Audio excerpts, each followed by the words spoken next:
Hey guys, welcome to our channel. In today's video, we will learn how to fix an error in launch.json in Visual Studio Code. So first of all, we need to have it installed, and after we download Visual Studio Code, we open a new folder. So we can create three files: index.html, script.js, so JavaScript, and style CSS.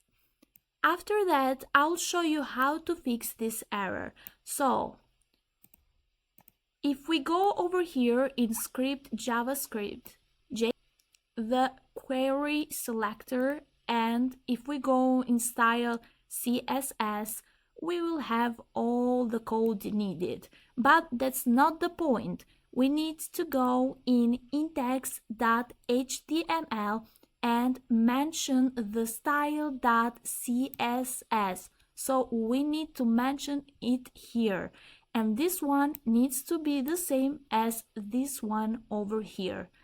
Also, another thing that I need to mention above, we have script.js. So the script.js over here needs to be the same as this one we have mentioned on the files in this Visual Studio Code folder. If this video has helped you, don't forget to hit the like, subscribe button, and we will see you during our next video. Thank you.